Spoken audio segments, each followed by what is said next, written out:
этому шли с декабря 2011 года. Тогда Госсовет объявил конкурс на лучшие слова для гимна, а подтолкнули к этому депутатов многочисленные обращения татарстанцев. За то, чтобы именно их строки легли на музыку, известную каждому в республике, боролись около 200 человек. Не только жители Татарстана, стихи прилетали из разных уголков России. По итогам тайного голосования победил доработанный текст Рамазана Байтимирова. Говорят, что именно его стихотворение «Родной край» вдохновило композитора. Музыка Рустема Яхина, написана еще в 70-х, стала гимном 20 лет назад, а вот текст тогда не утвердили. На вопрос, почему же 20 лет назад не приняли слов, практически все выступающие ответили.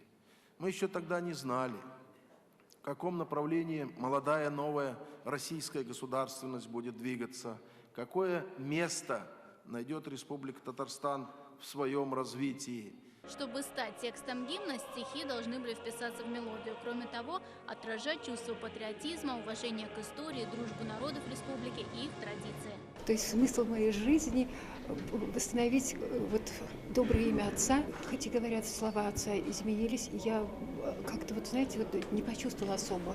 Мне кажется, что очень даже похоже в этом стиле, в этом духе, и очень трогательно. Впервые со словами гимн зазвучал накануне. Как и прежний вариант, его исполнил Государственный симфонический оркестр республики.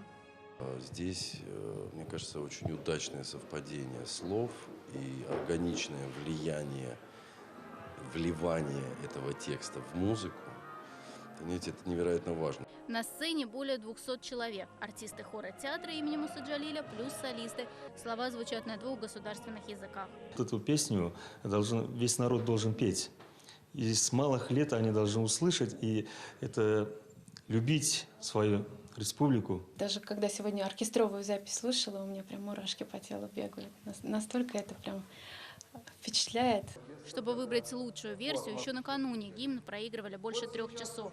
Со вступлением и без. Только оркестр, оркестр и хор, оркестр, хор и солисты. А еще на площадке все время работали операторы, звука и телережиссеры ТНВ. Эту премьерную запись из концертного зала увидят весь мир.